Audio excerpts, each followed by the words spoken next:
We're going to New York City now. Speaking of New York, our good and longtime friend Julie Stewart-Binks joins us on video chat this morning. The great JSB, of course, now of Drinks with Binks and Call It a Night. You know her resume. I think a lot of our viewers do. ESPN, Fox Sports, CTV, Regina.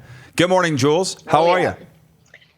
Hey, Rod. I'm doing great. Thank you so much for having me on. I love seeing this new show, and it's great to join you from New York. So well, a lot of big smiles on the program today, yours and mine, and all the guys in the bunker, because things are going great, and they are with you. For those that remember watching you on CTV Regina, it's been quite a wild ride since. And I'm not going to ask you for an update because we only have another 30 minutes in terms of what you've been doing.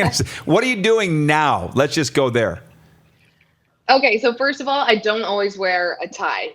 This is just sort of part of the shtick with this new show, Call It a Night. It's kind of like a sports comedy late night type of show. And earlier, a couple days ago, James Corden from the Late Late Show called out Fubo TV, which is the network that I work for now. And so we did like a little tongue-in-cheek thing back to him today, and then also asked him to come on our show because he wants people to sign a petition to get rid of streaming services, which we are. So we're now asking people to sign a petition to get him on our show. So we're having a lot of fun. We have a lot of different guests. We've had people from Dan Patrick on, to Nick Mangold from the Jets, to James Wisniewski last week.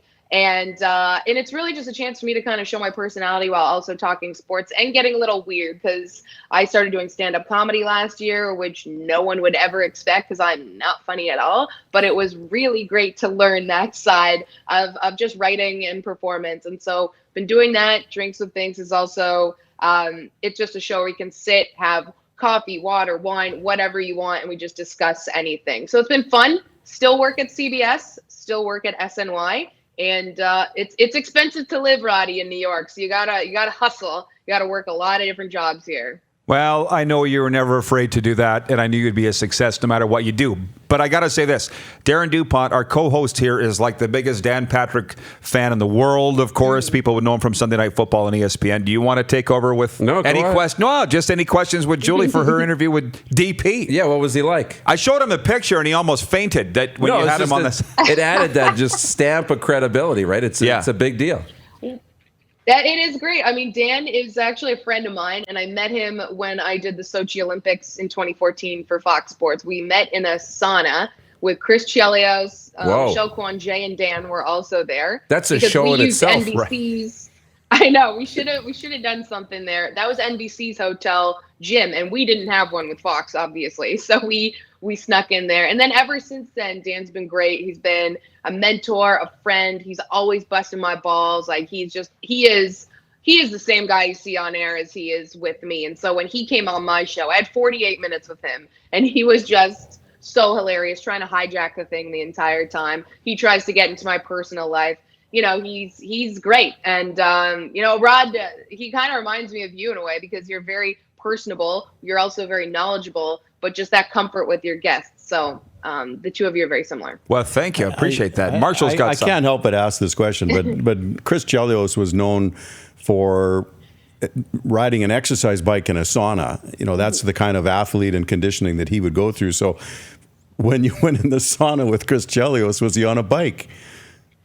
You know, it's funny you say that, because it was actually Michelle Kwan who was doing yoga in the sauna, and Chelios would have been right there with her if he had the bike. But he was a fascinating specimen, because he would have like 24 beers the night before, then go to the gym, work out, jump into the cold tub, and he'd be back. Like, he didn't have a hangover. And he was the oldest one of us, and the rest of us were just struggling every day, having, like the worst hangovers of all time. And Chelly was just bounce back king. So learned a lot from him, but he was a great teammate, as I can imagine he was for so many other people. I'm sure these are questions you did not expect this morning about Chelly, which is... Oh, no, I love it. Okay, good. Now, the other thing, I mean, obviously I'm following very closely what you're doing. We were good friends when you were here. And I love the fact that you're playing that Canadian thing. You're in your Leafs jersey all the time. So I just want to get serious for a moment about the Leafs. Is this the year? Or is Mike Babcock the first fired in the NHL? Because it seems to me like it's going to go one of two ways. Okay, I don't think he's the first fired in the NHL. But that is a really great question because it's not the year. I just get a vibe it's not the year. I mean, the fact that they've lost the last 2 games isn't a great sign, but even just coming into the season, the whole Austin Matthews off the ice stuff and the fact that like Tampa's going to be good again this year, the Bruins are going to be good, and those are your 2 roadblocks in the Atlantic. So I don't know. I've been spurned before, so I'm truly no expectations for success. It was really great really riding the Raptors bandwagon last year because that gave me something to cheer about. And you mentioned I really ride that Canadian thing here, and you got to lean into it because it's amazing how many Americans don't give any credit to Canadians. And so that just makes me want to lean into all this more. Well, it's funny. You're a Toronto girl. Does New York make your hometown feel like a small town, or do you see some similarities?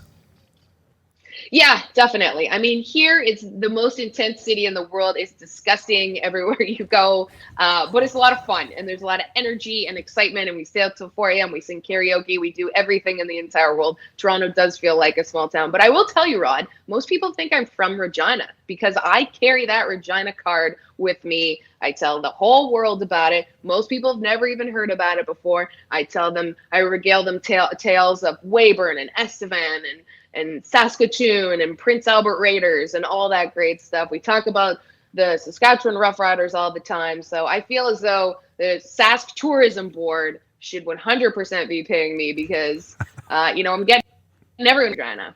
It's funny you say that. I know why you're saying you're from Regina. When you say it to an American, it's a city that rhymes with fun. You're from where? Oh, they lose their mind. You can't even tell them a story. I'm like, oh yeah, when I worked at CTV Regina, they're like, they just get distracted by that fact. Like, man, this was funny when we were 5. Like when we were 5, it was like, oh, that's funny. But now it's like, that's just the name of the city. Like, get over it. It never fails. Know. Stop. Where? Yeah. So, well, Julie, keep it rolling. As I said, we're following you very closely up here. And I knew you'd be a success. So don't be a stranger. And we'll visit you next time we're down there.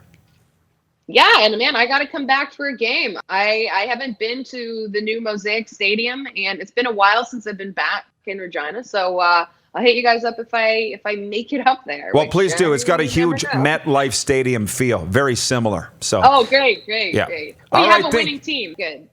Right. Yeah. MetLife does not. Yeah. Thank you, Julie. Thanks, guys. Appreciate it. You're watching Rod Pedersen On Demand. For more of The Rod Pedersen Show, visit rodpedersen.com or follow Rod Pedersen on social media.